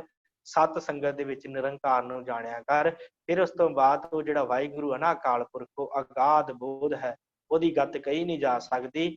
ਤੇ ਉਸ ਅਕਾਲ ਪੁਰਖ ਨੂੰ ਜਾਣ ਕੇ ਨਾ ਕਿ ਉਹ ਸਦਾ ਹੀ ਨੇੜੇ ਹੈ, ਤੇ ਫਿਰ ਇਸ ਤਰ੍ਹਾਂ ਦਾ ਆਪਣਾ ਜੀਵਨ ਬਣਾ ਲਾ ਕਿ ਜੇ ਤੈਨੂੰ ਜੀਵਨ ਦੇ ਵਿੱਚ ਦੁੱਖ ਵੀ ਆਉਂਦੇ ਆ ਤੇ ਉਹਨਾਂ ਦੁੱਖਾਂ ਦੀ ਵੀ ਪਰਵਾਹ ਨਾ ਕਰ। ਆਵਟਨ ਕਰਕੇ ਵੀ ਜਿਹੜਾ ਪਰਉਪਕਾਰੀ ਜੀਵਨ ਜਿਓ। ਜੇ ਤੇਰੇ ਕੋਲ ਕਿਸੇ ਨੂੰ ਦੇਣ ਵਾਸਤੇ ਕੁਝ ਪੈਸਾ ਹੈ ਤਾਂ ਦੇ, ਜੇ ਨਹੀਂ ਹੈ ਤਾਂ ਵੀ ਕੋਸ਼ਿਸ਼ ਕਰ ਕਿਸੇ ਨਾ ਕਿਸੇ ਤਰ੍ਹਾਂ ਕਿਸੇ ਦੀ ਮਦਦ ਕਰਨ ਦੀ। ਪਰਉਪਕਾਰੀ ਜੀਵਨ ਜਿਹੜਾ ਹੈ ਜਿਉਣ ਦੀ ਕੋਸ਼ਿਸ਼ ਕਰ। ਆਪਣੇ ਆਪ ਨੂੰ ਨਾ ਜਣਾ, ਆਪਣੀ ਸੁਰਤ ਨੂੰ ਟਿਕਾ ਕੇ ਰੱਖ। ਸੋ ਇਹ ਜਿਹੜਾ ਉਪਦੇਸ਼ ਹੈ ਨਾ, ਅੱਜ ਦੇ ਇਸ ਜੋ ਆਪਾਂ ਵਿਚਾਰੀਏ ਵਾਰ ਦੀ ਪੌੜੀ, ਇਹਦੇ ਵਿੱਚ ਉਪਦੇਸ਼ ਦਿੱਤਾ ਕਿ ਇਸ ਤਰ੍ਹਾਂ ਦਾ ਇੱਕ ਸਿੱਖ ਦਾ ਜਿਹੜਾ ਹੈ ਉਹ ਜੀਵਨ ਹੋਣਾ ਚਾਹੀਦਾ ਹੈ। ਸਮਾਂ ਥੋੜਾ ਸੀ, ਫਿਰ ਤਾਂ ਕਰਕੇ ਮੈਂ ਅਗਲੀ ਪੌੜੀ ਨਹੀਂ ਆਰੰਭ ਕੀਤੀ। ਸੋ ਹੋ ਸਕਦੀ ਸੀ ਵੈਸੇ ਜੇ ਸਮਾਂ ਥੋੜਾ ਜਿਹਾ ਹੋਰ ਹੁੰਦਾ ਤੇ ਆਪਾਂ ਕੱਲ ਨੂੰ ਅਗਲੀ ਪੌੜੀ ਵਿਚਾਰਾਂਗੇ। ਫਿਰ ਕੱਲ ਵਾਲੀ ਪੌੜੀ ਦੇ ਵਿੱਚ ਦੱਸਣਗੇ ਕਿ ਅਸਲ ਦੀ ਗੁਰੂ ਦਾ ਸਿੱਖ ਕੌਣ ਸਦਾ ਸਕਦਾ ਹੈ, ਕਿਹਨੂੰ ਗੁਰੂ ਦਾ ਸਿੱਖ ਕਿਹਾ ਜਾ ਸਕਦਾ, ਕਿਸੇ ਭੇਖੀ ਨੂੰ ਕਿ ਜਾਂ ਜਿਹੜਾ ਅੰਦਰੋਂ ਜੁੜਿਆ ਆ ਉਹਨੂੰ। ਸੋ ਇਹ ਸੀ ਅੱਜ ਜੋ ਆਪਾਂ ਵਿਚਾਰਿਆ ਹੈ, ਤੇ ਆਸ ਹੈ ਕਿ ਆਪ ਜੀ ਨੂੰ ਸਭ ਨੂੰ ਇਹ ਜਿਹੜੀ ਹੈ ਪੌੜੀ ਆਪ ਜੀ ਦੀ ਸਮਝ ਵਿੱਚ ਆ ਗਈ ਹੋਏਗੀ ਕਿ ਕੀ ਜੋ ਭਾਈ ਗੁਰਦਾਸ ਜੀ ਕਹਿਣਾ ਚਾਹੁੰਦੇ ਕਿ ਅਸੀਂ ਵੀ ਆਪਣੇ ਮਨਾਂ ਵੱਲ ਝਾਤੀ ਮਾਰੀਏ ਕਿ ਕਿਤੇ ਅਸੀਂ ਭੇਖੀ ਸਿੱਖ ਤਾਂ ਨਹੀਂ, ਕਿ ਸਾਡੇ ਅੰਦਰ ਉਹ ਗੱਲ ਹੈ ਜੋ ਭਾਈ ਗੁਰਦਾਸ ਜੀ ਕਹਿ ਰਹੇ ਆ ਕਿ ਇਸ ਤਰ੍ਹਾਂ ਦਾ ਤੁਹਾਡਾ ਜੀਵਨ ਹੋਣਾ ਚਾਹੀਦਾ। ਇਸ ਤਰ੍ਹਾਂ ਸਾਨੂੰ ਆਪਣੇ ਮਨ ਨੂੰ ਵਾਰ-ਵਾਰ ਟਕੋਰ ਦੇਣੀ ਪਵੇਗੀ, ਵਾਰ-ਵਾਰ ਕਹਿਣਾ ਪਏਗਾ ਕਿ ਵੇਖ ਮਨਾ ਤੂੰ ਕਿਹੜੇ ਪਾਸੇ ਜਾ ਰਿਹਾ, ਕਿਉਂਕਿ ਇੱਕਦਮ ਨਹੀਂ ਸਰੀਰ ਮਨ ਟਿਕਦਾ ਹੁੰਦਾ। ਜੇ ਕਹੀਏ ਕਿ ਹੁਣ ਮੈਂ ਇੱਕਦਮ ਹੀ ਵਿਕਾਰ ਕਮਾਉਣੇ ਛੱਡ ਦਵਾਂ, ਇਸ ਤਰ੍ਹਾਂ ਨਹੀਂ, ਹੌਲੀ ਹੌਲੀ ਸ਼ਬਦ ਨੂੰ ਕਮਾ ਕੇ ਵਿਕਾਰ ਖਤਮ ਹੁੰਦੇ ਆ। ਸੋ ਕੋਸ਼ਿਸ਼ ਕਰਿਆ ਕਰੋ ਬਾਣੀ ਪੜ੍ਹਨ ਦੀ, ਸਿਮਰਨ ਕਰਨ ਦੀ, ਭਾਵੇਂ 5 ਮਿੰਟ ਹੀ ਸਿਮਰਨ ਕਰਿਆ ਕਰੋ। ਸਿਮਰਨ ਦੇ ਵਿੱਚ ਹੀ ਬਰਕਤ ਆ, ਉਹਦੇ ਨਾਲ ਹੀ ਮਨ ਦਾ ਟਿਕਾਊ ਬਣਦਾ ਹੈ, ਉਹਦੇ ਨਾਲ ਹੀ ਪਤਾ ਲੱਗਦਾ ਹੈ ਕਿ ਉਹ ਜਿਹੜਾ ਹੈ ਨਾ ਸਰਵ ਵਿਆਪਕ ਉਹ ਸਾਨੂੰ ਦੇਖ ਰਿਹਾ ਹੈ। ਤੇ ਫਿਰ ਮਨ ਜਿਹੜਾ ਵਿਕਾਰਾਂ ਵੱਲੋਂ ਆਪਣੇ ਆਪ ਹੀ ਜਿਹੜਾ ਹੈ ਨਾ ਹੋੜਨਾ ਸ਼ੁਰੂ ਹੋ ਜਾਂਦਾ ਆਪਣੇ ਆਪ ਨੂੰ, ਕਿਉਂਕਿ ਮਨ ਸਿਉ ਕਹੇ ਕਬੀਰਾ ਮਨ ਸਾ ਮਿਲਿਆ ਨਾ ਕੋਈ। ਫਿਰ ਇਹ ਮਨ ਜਿਹੜਾ ਹੈ ਨਾ, ਇਹੀ ਆਪਣੇ ਆਪ ਨੂੰ ਜਿਹੜਾ ਹੈ ਨਾ ਉਹ ਜਿਹੜਾ ਟਕੋਰ ਕਰਕੇ ਆਪਣੇ ਆਪ ਨੂੰ ਜਿਹੜਾ ਹੈ ਵਿਕਾਰਾਂ ਵੱਲੋਂ ਹੋੜਨ ਦਾ ਯਤਨ ਕਰਨ ਲੱਗ ਪੈਂਦਾ। ਪਰ ਜੇ ਸ਼ਬਦ ਕਮਾਈਏ ਤਾਂ, ਜੇ ਸ਼ਬਦ ਨਾ ਕਮਾਵਾਂਗੇ, ਬਾਣੀ ਨਾ ਪੜਾਂਗੇ, ਸਿਮਰਨ ਨਾ ਕਰਾਂਗੇ, ਫਿਰ ਨਹੀਂ ਮਨ ਟਿਕਦਾ। ਫਿਰ ਮਨ ਜਿਹੜਾ ਹੋਰ ਭੱਜਦਾ, ਕਿਉਂਕਿ ਫਿਰ ਤੇ ਤੂੰ ਕਿਹਾ ਕਿ ਤੂੰ ਗਧੇ ਦੀ ਨਿਆਈ ਆ, ਤੇਰੇ ਤੇ ਭਾਰ ਲੱਦਿਆ ਰਹੇ ਤੇ ਚੰਗਾ ਗੁਰਬਾਣੀ ਦੇ ਅੰਦਰ। ਇਸ ਕਰਕੇ ਬੜਾ ਜ਼ਰੂਰੀ ਹੈ, ਭਾਵੇਂ 5 ਮਿੰਟ ਹੀ ਸਿਮਰਨ ਕਰੋ। ਸਿਮਰਨ ਬਾਣੀ ਜਿਹੜੀ ਆ ਪੜ੍ਹਨ ਦੀ ਬੜੀ ਜ਼ਰੂਰੀ ਹੈ ਸਿੱਖ ਦੇ ਲਈ। ਸੋ ਹੁਣ ਆਪ ਜੀ ਨੇ ਜੇ ਕੁਝ ਪੁੱਛਣਾ ਹੈ ਤੇ ਬੇਨਤੀ ਹੈ ਕਿ ਆਪ ਜੀ ਪੁੱਛ ਲਓ, ਫਿਰ ਆਪਾਂ ਸਮਾਪਤ ਕਰੀਏ। ਵਾਹਿਗੁਰੂ ਜੀ ਕਾ ਖਾਲਸਾ, ਵਾਹਿਗੁਰੂ ਜੀ ਕੀ ਫਤਿਹ। ਗਿਆਨੀ ਜੀ, ਵਾਹਿਗੁਰੂ ਜੀ ਕਾ ਖਾਲਸਾ, ਵਾਹਿਗੁਰੂ ਜੀ ਕੀ ਫਤਿਹ। ਗੱਲ ਇਹ ਆ ਗਿਆਨੀ ਜੀ ਕਿ ਜਿਵੇਂ ਆਪ ਜੀ ਨੇ ਦੱਸਿਆ ਕਿ ਆਪਣੀ ਅਵਸਥਾ ਨੂੰ ਉਜਾਗਰ ਨਹੀਂ ਕਰਨਾ ਚਾਹੀਦਾ, ਜਿਹੜੀ ਪ੍ਰਾਪਤੀ ਹੋ ਜਾਂਦੀ ਹੈ, ਲੇਕਿਨ ਕਿਸੇ ਸਿੱਖ ਨੂੰ ਪ੍ਰੇਰਣਾ ਦੇਣ ਲਈ, ਉਹਨੂੰ ਜੋੜਨ ਲਈ ਜੇ ਦੱਸਿਆ ਜਾਏ ਤੇ ਕੋਈ ਬੁਰਾਈ ਹੈ ਕਿ ਦੇਖ ਭਾਈ ਮੈਨੂੰ ਇਹ ਕਰਨ ਨਾਲ ਇੰਨਾ ਫਾਇਦਾ ਹੋਇਆ, ਤੂੰ ਵੀ ਇਹ ਕਰਿਆ ਕਰ। ਹਾਂਜੀ ਵਾਹਿਗੁਰੂ, ਉਹ ਸੁਰਤ ਦੀ ਗੱਲ ਜਿਹੜੀ ਹੈ ਨਾ ਉਹ ਕਥਨ ਤੋਂ ਬਾਹਰ ਹੁੰਦੀ ਹੈ, ਉਹ ਕਥੀ ਵੀ ਨਹੀਂ ਜਾ ਸਕਦੀ। ਪਰ ਅਸੀਂ ਹਰ ਸਿੱਖ ਨੂੰ ਇਹ ਪ੍ਰੇਰਨਾ ਜ਼ਰੂਰ ਕਰਨੀ ਹੈ ਕਿ ਭਾਈ ਮੈਂ ਬਾਣੀ ਪੜ੍ਹਦਾ ਤੇ ਮੈਨੂੰ ਗੁਰੂ ਨੇ ਬੜਾ ਕੁਝ ਦਿੱਤਾ ਹੈ, ਤੂੰ ਵੀ ਬਾਣੀ ਪੜ੍ਹਿਆ ਕਰ, ਤੇਰਾ ਵੀ ਜੀਵਨ ਜਿਹੜਾ ਬਦਲੀ ਹੋਵੇਗਾ। ਮੇਰੇ ਵੀ ਵਿਕਾਰ ਜਿਹੜੇ ਖਤਮ ਹੋਏ ਆ ਤੇ ਤੇਰੇ ਵੀ ਵਿਕਾਰ ਖਤਮ ਹੋਣਗੇ, ਤੈਨੂੰ ਵੀ ਕਿਰਪਾ ਹੋਗੀ ਗੁਰੂ ਦੀ। ਇਹ ਜ਼ਰੂਰ ਸਮਝਾਉਣਾ ਚਾਹੀਦਾ, ਹਰ ਸਿੱਖ ਨੂੰ ਸਮਝਾਉਣਾ ਚਾਹੀਦਾ। ਪਰ ਜਿਹੜੀ ਅੰਦਰਲੀ ਅਵਸਥਾ ਹੁੰਦੀ ਹੈ ਨਾ, ਜੋ ਗੁਰੂ ਨੇ ਬਖਸ਼ਿਸ਼ ਕੀਤੀ ਹੁੰਦੀ, ਵਿਸ਼ੇਸ਼ ਕਿਸੇ ਦੇ ਉੱਤੇ ਕਿਰਪਾ ਹੁੰਦੀ ਆ, ਉਹ ਫਿਰ ਵਿਸ਼ੇਸ਼ ਕਿਰਪਾ ਜਿਹੜੀ ਆ ਉਹ ਕਹਿੰਦੇ ਵੀ ਭਾਈ ਗੁਰਦਾਸ ਜੀ ਕਹਿੰਦੇ ਉਹਨਾਂ ਦੀ ਗੱਲ ਨਾ ਕਿਸੇ ਨਾਲ ਕਰੋ, ਪਰ ਬਾਹਰੋਂ ਜ਼ਰੂਰ ਕਹੋ ਕਿ ਭਾਈ ਬਾਣੀ ਪੜ੍ਹਨ ਦੇ ਨਾਲ ਹੀ ਸੁੱਖ ਹੈ, ਸਾਰੇ ਬਾਣੀ ਦੇ ਨਾਲ ਹੀ ਪ੍ਰਾਪਤੀ ਹੁੰਦੀ ਹੈ। ਜਿੰਨੇ ਮਹਾਂਪੁਰਸ਼ ਹੋਏ ਆ ਨਾ, ਉਹਨਾਂ ਨੇ ਜਦੋਂ ਅੰਦਰ ਦੀ ਗੱਲ ਪੁੱਛੀ, ਉਹ ਕਹਿੰਦੇ ਅਸੀਂ ਕਥਨ ਤੋਂ ਬਾਹਰ ਹੈ, ਸਾਡੇ ਕੋਲ ਨਹੀਂ ਕਥੀ ਜਾ ਸਕਦੀ, ਪਰ ਉਹ ਇੱਕ ਗੱਲ ਜ਼ਰੂਰ ਕਹਿੰਦੇ ਆ, ਭਾਈ ਸਿਮਰਨ ਕਰੋ, ਨਾਮ ਜਪੋ, ਬਾਣੀ ਪੜ੍ਹੋ, ਬਾਣੀ ਪੜ੍ਹਨ ਦੇ ਵਿੱਚ ਹੀ ਸਾਰੇ ਸੁੱਖ ਆ। ਇਸ ਕਰਕੇ ਹਰ ਕਿਸੇ ਨੂੰ ਸਿੱਖਣ ਨੂੰ ਇੱਕ ਦੂਜੇ ਨੂੰ ਪ੍ਰੇਰਨਾ ਚਾਹੀਦਾ, ਭਾਈ ਬਾਣੀ ਪੜ੍ਹੋ, ਸਿਮਰਨ ਕਰੋ, ਨਾਮ ਜਪੋ, ਸੇਵਾ ਕਰੋ, ਇਹਦੇ ਨਾਲ ਹੀ ਭਲਾ ਆ, ਇਹਦੇ ਨਾਲ ਹੀ ਮੈਨੂੰ ਪ੍ਰਾਪਤੀ ਹੋਈ ਆ, ਮੈਂ ਵੀ ਇਹਦੇ ਨਾਲ ਹੀ ਜੁੜਿਆ ਤੇ ਤੁਸੀਂ ਵੀ ਗੁਰੂ ਦੇ ਨਾਲ ਹੀ ਜੁੜੋ, ਇਹ ਜ਼ਰੂਰ ਕਹਿਣਾ ਚਾਹੀਦਾ। ਹਾਂਜੀ, ਸਤ ਵਚਨ ਜੀ, ਸਤ ਵਚਨ। ਹਾਂਜੀ ਵਾਹਿਗੁਰੂ। ਬਲਜੀਤ ਸਿੰਘ ਜੀ, ਆਵਾਜ਼ ਨਹੀਂ ਆ ਰਹੀ। ਬਲਜੀਤ ਸਿੰਘ ਜੀ, ਤੁਹਾਡੀ ਆਵਾਜ਼ ਨਹੀਂ ਆ ਰਹੀ। ਕਸ਼ਮੀਰ ਕੌਰ ਜੀ, ਤੁਸੀਂ ਦੱਸ ਦਿਓ ਪਹਿਲਾਂ।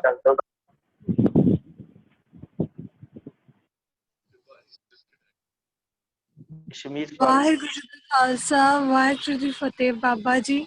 ਹਾਂਜੀ, ਖਾਲਸਾ, ਵਾਹਿਗੁਰੂ ਜੀ ਕੀ ਫਤਿਹ। ਹਾਂਜੀ, ਮੇਰਾ ਸਵਾਲ ਇਹ ਹੈ ਕਿ ਅਸੀਂ ਬਾਣੀ ਪੜ੍ਹਦੇ ਹਾਂ ਅਰਥ ਦੇ ਨਾਲ, ਪਰ ਜਦ ਪੜ੍ਹਦੇ ਹਾਂ, ਹਾਂਜੀ ਵਾਹਿਗੁਰੂ, ਉੱਚੀ ਬੋਲੋ ਥੋੜਾ ਜਿਹਾ। ਬਾਣੀ ਪੜ੍ਹਦੇ ਆ ਉਸ ਵੇਲੇ ਅਰਥ ਕੁਝ ਸ਼ਬਦਾਂ ਦੇ ਯਾਦ ਨਹੀਂ ਰਹਿੰਦੇ। ਅੱਛਾ ਜੀ। ਹਾਂਜੀ, ਤੁਸੀਂ ਬਾਰ-ਬਾਰ ਅਰਥ ਬਾਣੀ ਜਦੋਂ ਪੜ੍ਹਦੇ ਹੋ, ਜੇ ਹੈ, ਤੁਹਾਨੂੰ ਅਰਥ ਚਾਹੀਦੇ ਨਾਲ, ਤੁਸੀਂ ਅੱਜ ਕੱਲ ਨਾ ਗੁਟਕਾ ਸਾਹਿਬ ਮਿਲ ਜਾਂਦੇ ਆ, ਜਿਹੜੇ ਜਿਨ੍ਹਾਂ ਦੇ ਵਿੱਚ ਅਰਥ ਵੀ ਦਿੱਤੇ ਹੁੰਦੇ ਆ, ਤੇ ਤੁਸੀਂ ਉਹ ਖਰੀਦ ਸਕਦੇ ਹੋ। ਉਹਦੇ ਤੋਂ ਜਿਹੜਾ ਹੈ ਤੁਹਾਨੂੰ ਬੜੇ ਸੁਖੈਨ ਤਰੀਕੇ ਨਾਲ, ਬੜੇ ਸੌਖੇ ਢੰਗ ਨਾਲ ਅਰਥ ਜਿਹੜੇ ਉਹ ਮਿਲ ਜਾਣਗੇ।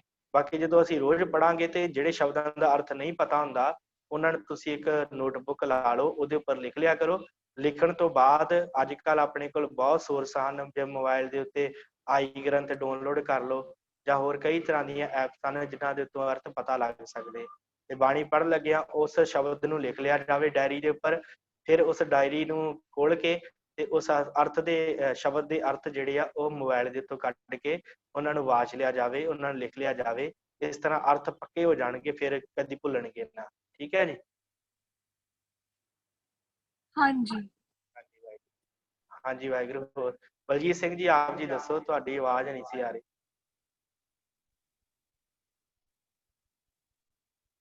ਬਲਜੀਤ ਸਿੰਘ ਜੀ, ਵਾਹਿਗੁਰੂ। ਤੁਸੀਂ ਇੱਕ ਵਾਰੀ ਲੈਫਟ ਕਰਕੇ ਦੁਬਾਰਾ ਆ ਜਾਓ, ਸ਼ਾਇਦ ਤੁਹਾਡੀ ਕੋਈ ਪ੍ਰੋਬਲਮ ਆ ਗਈ ਟੈਕਨੀਕਲ। ਹਾਂ, ਤੁਸੀਂ ਦੁਬਾਰਾ ਆ ਸਕਦੇ ਹੋ। ਹਾਂਜੀ ਵਾਹਿਗੁਰੂ। ਉਹਨਾਂ ਚਿਰ ਹੋਰ ਕਿਸੇ ਦਾ ਕੋਈ ਸਵਾਲ ਹੈ?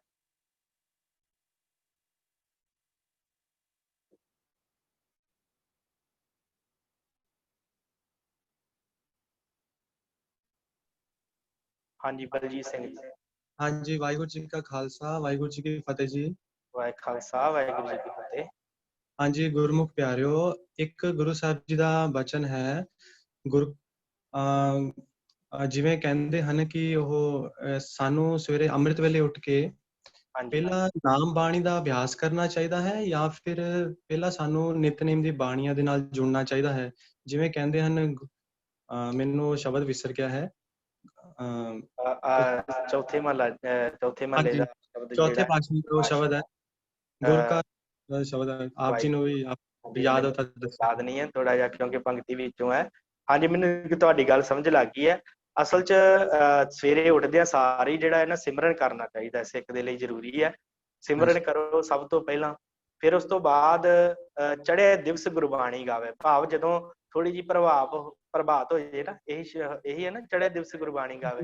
ਹਾਂਜੀ, ਗੁਰ ਸਤਗੁਰ ਕਾ ਜੋ ਸਿੱਖ ਖਾਏ, ਸੋ ਭਲ ਕੇ ਉਠ ਹਰ ਨਾਮ ਤੇ ਆਵੇ। ਮੈਂ ਇਹੀ ਸ਼ੰਕਾ ਦੂਰ ਕਰਨਾ ਚਾਹਣਾ ਹੈ। ਤੇ ਅੰਮ੍ਰਿਤ ਵੇਲੇ ਉੱਠ ਕੇ ਨਾਮ ਜਪਿਓ। ਫਿਰ ਉਸ ਤੋਂ ਬਾਅਦ ਨਾ ਚੜ੍ਹੇ ਦਿਵਸ ਗੁਰਬਾਣੀ ਤੋਂ ਭਾਵ ਜਦੋਂ ਥੋੜਾ ਜਿਹਾ ਚਾਨਣਾ ਹੋਣਾ ਸ਼ੁਰੂ ਹੋ ਜਾਵੇ, ਫਿਰ ਉਸ ਤੋਂ ਬਾਅਦ ਬਾਣੀ ਪੜ੍ਹਨੀ ਸ਼ੁਰੂ ਕਰ ਦੇ। ਫਿਰ ਹਰ ਸਮੇਂ ਬਹਿੰਦਿਆਂ ਉੱਠਦਿਆਂ ਹਰ ਨਾਮ ਤੇ ਆਵੇ, ਫਿਰ ਬਹਿੰਦਿਆਂ ਉੱਠਦਿਆਂ ਵੀ ਉਹਨੇ ਨਾਮ ਤੇ ਆਉਣਾ ਹੈ। ਇਸ ਤਰ੍ਹਾਂ ਜਿਹੜਾ ਕਰਨਾ ਜ਼ਰੂਰੀ ਹੈ। ਭਾਵ ਪਹਿਲਾਂ ਉੱਠ ਕੇ ਇਸ਼ਨਾਨ ਕਰਨਾ, ਫਿਰ ਨਾਲ ਹੀ ਵਾਹਿਗੁਰੂ ਸਿਮਰਨ ਜੇ ਆਪ ਜੀ ਨਾਲ ਹੀ ਕਰ ਸਕਦੇ ਹੋ। ਫਿਰ ਉਸ ਤੋਂ ਬਾਅਦ ਇਸ਼ਨਾਨ ਕਰਨ ਤੋਂ ਬਾਅਦ ਜਿਹੜਾ ਹੈ ਸੁਰਤ ਨੂੰ ਟਿਕਾ ਕੇ ਸਿਮਰਨ ਕਰਨਾ। ਫਿਰ ਉਸ ਤੋਂ ਬਾਅਦ ਜਿਹੜਾ ਹੈ ਬਾਣੀ ਪੜ੍ਹਨੀ, ਫਿਰ ਬਾਣੀ ਪੜ੍ਹ ਕੇ ਸਾਧ ਸੰਗਤ ਕਰਨੀ, ਤੇ ਫਿਰ ਉਸ ਤੋਂ ਬਾਅਦ ਆਪਣੇ ਕਾਰ ਵਿਹਾਰ ਦੇ ਵਿੱਚ ਲਾ ਕੇ ਉਦੋਂ ਵੀ ਵਾਹਿਗੁਰੂ ਨੂੰ ਯਾਦ ਰੱਖਣਾ। ਇਸ ਤਰ੍ਹਾਂ ਦਾ ਜੀਵਨ ਸਿੱਖ ਦਾ ਹੋਣਾ ਚਾਹੀਦਾ। ਹਾਂਜੀ ਵਾਹਿਗੁਰੂ ਜੀ।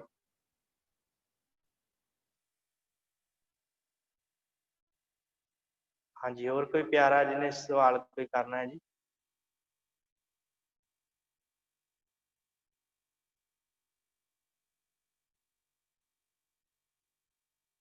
ਠੀਕ ਹੈ ਵਾਹਿਗੁਰੂ ਜੀ, ਕਰੀਏ ਸਮਾਪਤੀ। ਫਿਰ ਆਪ ਜੀ ਨੇ ਇਸੇ ਤਰ੍ਹਾਂ ਸ਼ਾਮ ਦੀ ਕਲਾਸ ਮੁੰਦਾਵਣੀ ਤੇ ਸ਼ਲੋਕ ਮਹਲਾ 5ਵਾਂ 13 ਕੀਤਾ, ਜਾਤੋਂ ਨਾ ਹੀ ਉਹ ਆਪਣੇ ਰਹਿ ਗਏ ਹਨ, ਉਹ ਆਪਾਂ ਸ਼ਾਮ ਨੂੰ ਵਿਚਾਰਾਂਗੇ। ਤੇ ਫਿਰ ਆਪਾਂ ਉਸ ਤੋਂ ਬਾਅਦ ਜਿਹੜਾ ਸੋਹਿਲਾ ਸਾਹਿਬ ਦੀ ਬਾਣੀ ਦੀ ਰਮਤਾ ਕਰਨੀ ਹੈ। ਸੋ ਆਪ ਜੀ ਨੇ ਇਸੇ ਤਰ੍ਹਾਂ ਜੁੜਦੇ ਰਹਿਣਾ। ਆਪ ਜੀ ਸਭ ਦਾ ਬਹੁਤ ਬਹੁਤ ਧੰਨਵਾਦ ਜੋ ਆਪ ਜੀ ਵਿਸ਼ੇਸ਼ ਤੌਰ ਤੇ ਜੁੜਦੇ ਹੋ, ਜੋ ਗੁਰਸਿੱਖੀ ਦੀ ਲੀਹ ਹੈ। ਕਿਉਂਕਿ ਅੱਜ ਕੱਲ੍ਹ ਅਸੀਂ ਨਾ ਪੜ੍ਹਦੇ ਨਹੀਂ ਆ, ਤੇ ਸਾਡੇ ਜੀਵਨ ਦੇ ਵਿੱਚ ਗੱਲਾਂ ਕਿਉਂ ਆਉਂਦੀਆਂ। ਹੁਣ ਦੇਖੋ ਆ ਭਾਈ ਗੁਰਦਾਸ ਜੀ ਦੀ ਆਪਾਂ 11ਵੀਂ ਵਾਰ ਵਿਚਾਰਦੇ ਹਾਂ, ਤੇ ਜਦੋਂ ਸਾਨੂੰ ਕੋਈ ਬਾਹਰੋਂ ਕੋਈ ਪ੍ਰਚਾਰਕ ਜਾਂ ਬਾਹਰੋਂ ਕੋਈ ਹੋਰ ਕੋਈ ਕਹਿ ਦਿੰਦਾ ਨਾ ਕਿ ਇਸ ਤਰ੍ਹਾਂ ਨਹੀਂ ਇਸ ਤਰ੍ਹਾਂ ਹੁੰਦਾ, ਅਸੀਂ ਉਹਦੀਆਂ ਗੱਲਾਂ ਵੱਲ ਚੱਲ ਪੈਂਦੇ ਹਾਂ। ਪਰ ਭਾਈ ਗੁਰਦਾਸ ਜੀ ਨੇ ਜਾਂ ਗੁਰਬਾਣੀ ਨੇ ਸਾਨੂੰ ਕੀ ਕਿਹਾ, ਇਹ ਤੇ ਬਾਣੀ ਵਿਚਾਰੇ ਹੀ ਪਤਾ ਲੱਗਣਾ ਨਾ। ਹੁਣ ਆਪਾਂ ਨੂੰ ਕਿੰਨਾ ਕੱਲ ਦਾ ਸਤਿਗੁਰਾਂ ਨੇ ਗਿਆਨ ਦਿੱਤਾ ਕਿ ਅੰਮ੍ਰਿਤ ਕੀ ਹੁੰਦਾ, ਕਿਵੇਂ ਪ੍ਰਾਪਤੀ ਹੈ, ਗੁਰੂ ਦੀ ਸੰਗਤ ਚ ਸ਼ਬਦ ਦੀ ਪ੍ਰਾਪਤੀ ਹੈ। ਫਿਰ ਉਹਨੇ ਸਿੱਖ ਨੇ ਕਿਵੇਂ ਆਪਣੀ ਸੁਰਤ ਨੂੰ ਟਿਕਾਉਣਾ, ਉਹ ਆਪਾਂ ਅੱਜ ਗੱਲ ਕਰ ਲਈ ਹਨਾ। ਤੇ ਇਹ ਪਤਾ ਤੇ ਫਿਰ ਗੁਰੂ ਦੀ ਬਾਣੀ ਤੋਂ ਹੀ ਲੱਗਣਾ ਨਾ। ਜਦੋਂ ਅਸੀਂ ਬਾਹਰੋਂ ਕਿਸੇ ਨੂੰ ਸੁਣਦੇ ਆ ਤੇ ਉਹ ਆਪਣੀਆਂ ਗੱਲਾਂ ਸੁਣਾ ਕੇ ਚੱਲ ਜਾਂਦਾ, ਅਸੀਂ ਉਹਦੀਆਂ ਮੰਨ ਲੈਂਦੇ ਹਾਂ, ਕਿਉਂਕਿ ਉਹ ਸਾਡੇ ਮਨ ਦੇ ਨਾਲ ਸੰਬੰਧ ਰੱਖਦੀਆਂ ਹੁੰਦੀਆਂ। ਜਿਨ੍ਹਾਂ ਗੱਲਾਂ ਨੂੰ ਸਾਡਾ ਮਨ ਮੰਨਦਾ ਹੁੰਦਾ, ਉਹਨਾਂ ਗੱਲਾਂ ਨੂੰ ਅਸੀਂ ਮੰਨ ਲੈਂਦੇ ਹਾਂ। ਤੇ ਜਿਨ੍ਹਾਂ ਗੱਲਾਂ ਨੂੰ ਨਹੀਂ ਮਨ ਮੰਨਦਾ ਹੁੰਦਾ, ਜੋ ਗੁਰੂ ਦੀਆਂ ਗੱਲਾਂ ਹੁੰਦੀਆਂ, ਉਹਨਾਂ ਨੂੰ ਅਸੀਂ ਮੰਨਦੇ ਨਹੀਂ। ਅਸੀਂ ਕਹਿੰਦੇ ਕਿ ਇਹ ਕਿਹੜੀ ਗੱਲ ਹੋਈ, ਇਹ ਤੇ ਝੂਠ ਆ, ਇਹ ਤਾਂ ਕਿਸੇ ਨੇ ਝੂਠ ਲਿਖ ਦਿੱਤਾ, ਅੰਮ੍ਰਿਤ ਵੇਲੇ ਉੱਠਣਾ ਇਹ ਤਾਂ ਝੂਠ ਹੈ, ਇਸ ਤਰ੍ਹਾਂ ਹਨਾ। ਹੁਣ ਦੇਖੋ ਇੱਥੇ ਭਾਈ ਗੁਰਦਾਸ ਜੀ ਨੇ ਅੰਮ੍ਰਿਤ ਵੇਲੇ ਦੀ ਗੱਲ ਕੀਤੀ ਆ। ਸੋ ਇਸ ਤਰ੍ਹਾਂ ਇਹ ਜਿਹੜੀਆਂ ਗੱਲਾਂ ਨਾ, ਜਿਹੜਾ ਸਾਡਾ ਮਨ ਜਿਹੜੀਆਂ ਗੱਲਾਂ ਨੂੰ ਮੰਨਦਾ, ਉਹਨਾਂ ਗੱਲਾਂ ਨੂੰ ਅਸੀਂ ਨਹੀਂ ਮੰਨਣਾ। ਅਸੀਂ ਉਹਨਾਂ ਗੱਲਾਂ ਨੂੰ ਮੰਨਣਾ ਜਿਨ੍ਹਾਂ ਨੂੰ ਸਾਡਾ ਗੁਰੂ ਕਹਿੰਦਾ।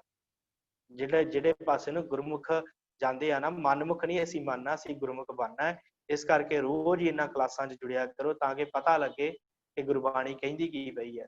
ਅਸਲ 'ਚ ਸਾਨੂੰ ਪਤਾ ਨਹੀਂ ਹੈ, ਤਾਂ ਹੀ ਅੱਜ ਸਾਡੇ ਵਿੱਚ ਝਗੜੇ ਝੇੜੇ ਜਿੰਨਾ ਕੁਝ ਹੈ ਨਾ, ਸਾਨੂੰ ਤਾਂ ਹੀ ਚੰਬੜ ਰਿਹਾ।